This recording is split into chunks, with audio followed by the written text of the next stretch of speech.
Ma'am, நீங்கள் சால்வே பண்ண முடியாத ஒரு ப்ராப்ளம்க்கு நீங்கள் சொல்யூஷன் கொடுத்துருக்கீங்களா? கண்டிப்பாக நான் கொடுத்தேன் அப்படிங்கிறத விட இந்த இடத்துல நீங்கள் வந்து அதாவது பிரம்மேந்திரால் மூலியமா சொல்யூஷன்ஸ் வந்து மக்களுக்கு கிடச்சிருக்கா அப்படிங்கிறத நம்ம கேட்கணும். கண்டிப்பாக சித்தர்களோட ஞானத்துக்கும் அவங்களோட ஆற்றலுக்கும் முன்னாடி வந்து நம்மளோட பிரச்சனைகள்னு பார்த்தீங்கன்னாக்கா ரொம்ப ரொம்ப சின்னது தான். இருந்தாலும் நமக்கு சவாலாக தெரிஞ்ச விஷயங்களை ஐயா எப்படி சரி பண்ணியிருக்காருங்கிறதுல ஒரு அனுபவம் இருக்குது. உதாரணத்துக்கு சொல்லணும்னா, ஒரு சிறுமி எனக்கு தெரிஞ்சு ஒரு 12 வயசு 10 வயசு 12 வயசு இருக்கும். அவங்க வந்து அந்த குழந்தைக்கு வந்து பார்த்தீங்கன்னா உடம்புல வேறு ஏதோ ஒரு ஆத்மா சரிங்களா இருந்திருக்கு. அது தெரியல அவங்களுக்கு. ஆனால் அந்த குழந்தை வந்து அடிக்கடி வந்து ஆவேசமாக பிஹேவ் பண்ணுது. சம்டைம்ஸ் கத்தி கூட எடுத்துட்டு குத்த வருது வீட்டில் இருக்கிறவங்கள, அதையவே குத்துறதுக்காக ட்ரை பண்ணுது. ரொம்ப ஒரு மாதிரி வந்து அடமண்ட் பிஹேவ் பண்ணுது. ஸ்கூலுக்கு ஒழுங்காக போகிறதில்ல.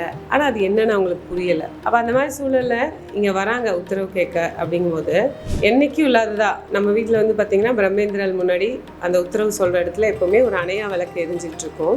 அவங்க வர்றாங்க, அந்த நிமிஷமே அந்த விளக்கு அணைஞ்சிருச்சு.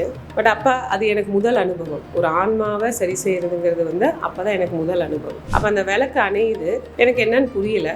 திருப்பி விளக்கு ஏற்றிட்டு உத்தரவில் உட்காரும்போது தான் தெரியுது அந்த குழந்தையோட உடம்புல ஒரு ஆன்மா இருக்குது சரிங்களா.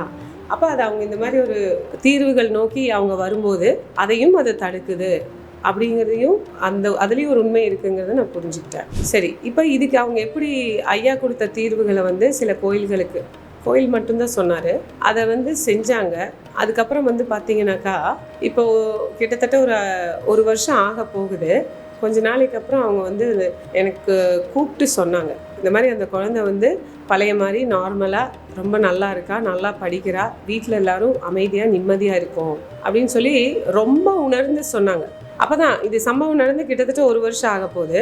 நான் அன்றைக்கி சொல்லியிருந்தேன், அப்பப்போ அந்த கோயிலுக்கு போகிறதுக்கான சில சந்தேகங்களை கேட்பாங்க.